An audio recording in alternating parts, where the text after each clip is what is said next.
Hello friends, I'm Morph from publisher Mark David Welsh and welcome to the Writer's Lab. And today we're going to be discussing something very important that you need to consider before beginning your new novel. What is it? To plan or not to plan?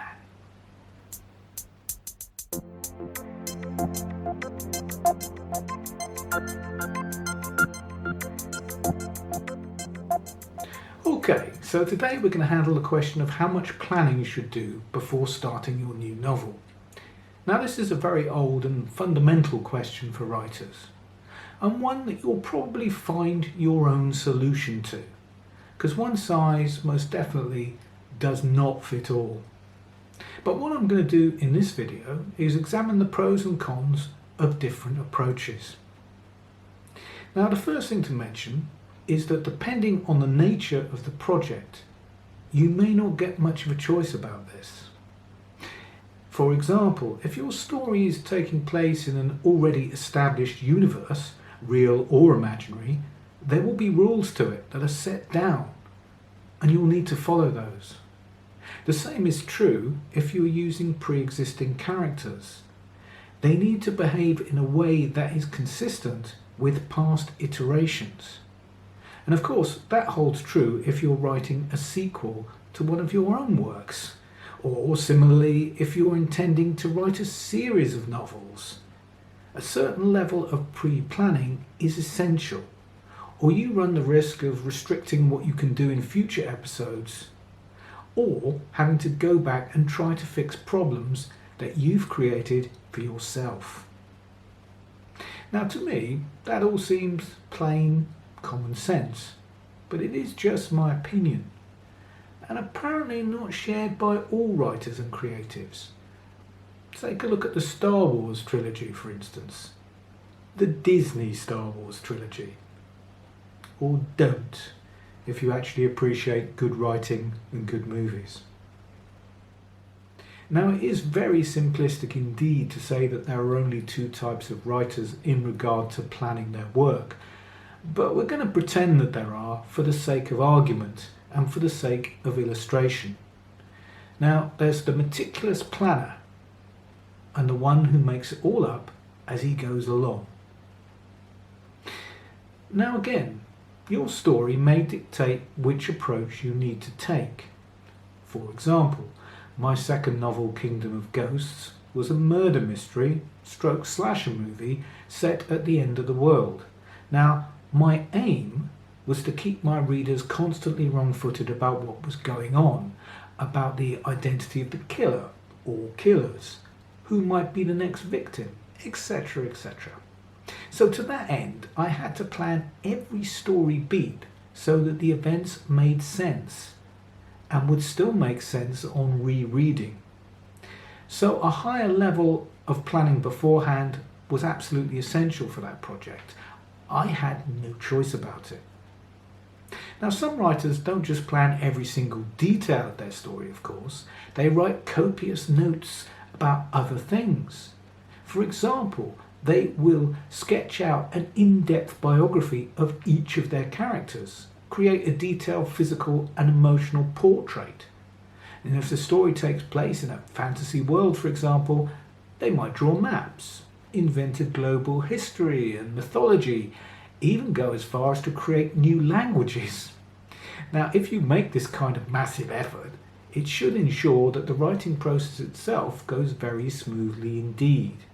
You will be able to deliver your work economically and to a fixed deadline. It also has the added bonus that if you're intending to write a series of books, all this initial background work is already done. Your novels will be grounded in their own reality, and they should ring with the confidence that you get from solid foundations. By far, some level of this kind of organisation is the most sensible way to write your novel. So let's move on to our notional second type of writer, the one who makes it all up as they go along, the guy who flies by the seat of his pants. He knows almost nothing when he starts out. He might have some vague idea of his story, He might have a beginning, well, hopefully he'd have that, and an ending, but he'll have little idea how to get from one to the other. Now, I wrote my third novel, Dogs on the Highway, using that very method. If you can call it a method, that is. I knew where the story started and how it was going to end, and I knew about a major event that was going to occur in a narrative about a third of the way through. So I toiled away for about 6 months and produced a first draft of about 120,000 words or so. But when I read it back, there was a problem. That major event about a third of the way through was such a huge disconnect that it was like a new novel starting again at that point. It just did not work. So I was faced with the choice of either expanding the first 35,000 words or so into a full-length work, or to do the same with the remainder of my first draft. Now, I chose to expand the earlier material because I didn't think the later part would work without any setup. So in conclusion, the first draft of Dogs on the Highway, which took me around 6 months to complete, remember, yielded less than a third of the actual finished novel. Lucky I wasn't working to a deadline, wasn't it? It's not a very efficient way to write. And if you've got to keep your audience interested in you, you've got to produce work at a regular rate over the first few years until you are established.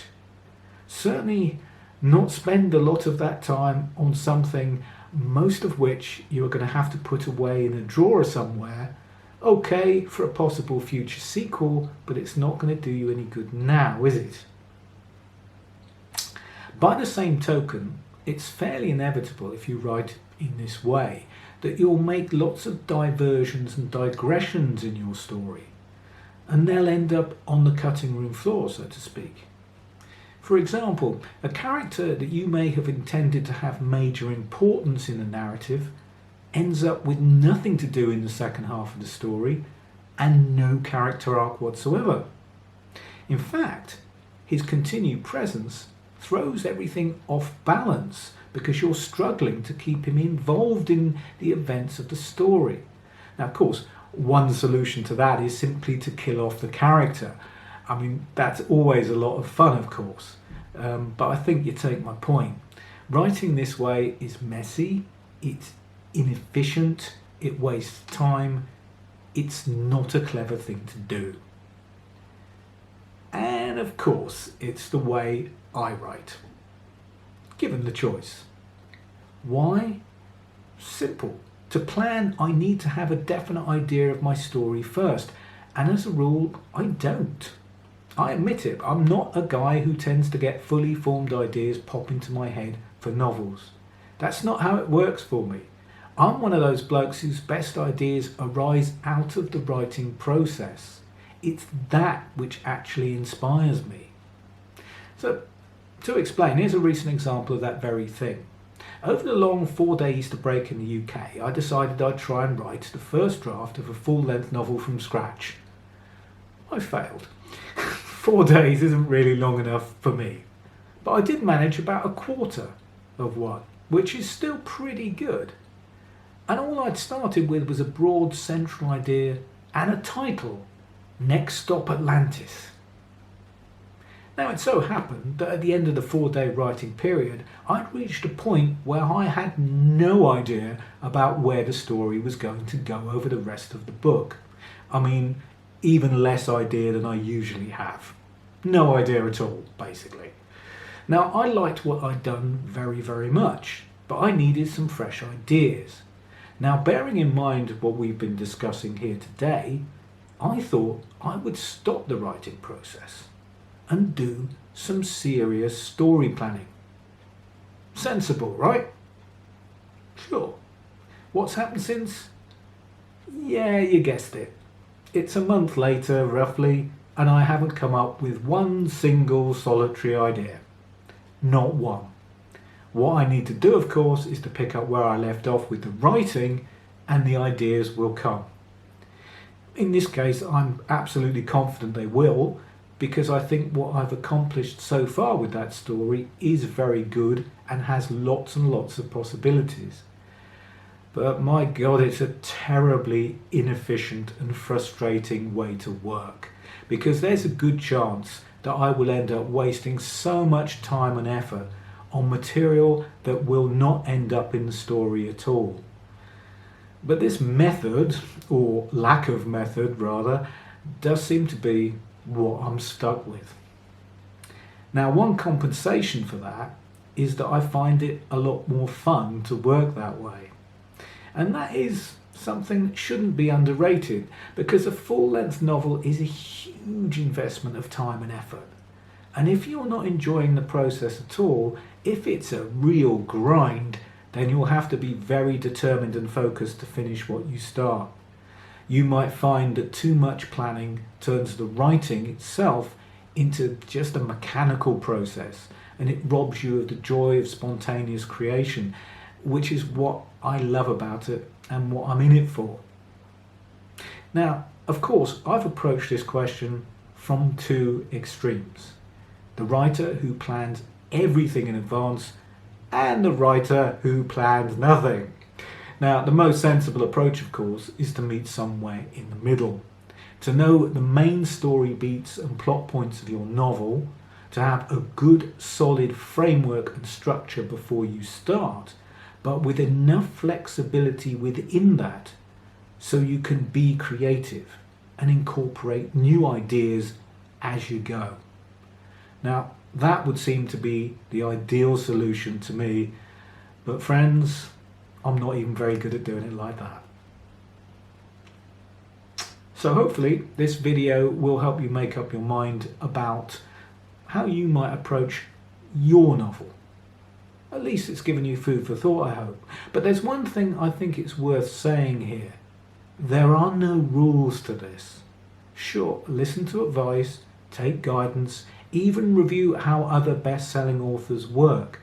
But in the end, you need to find out what's right for you, what serves the story you want to tell, and provides you with the best opportunity to produce the best work that you can. And that could be either of the approaches I've talked about today, or possibly something else entirely. Well, I hope that's been helpful and given you at least a little bit of insight into how you might want to approach things.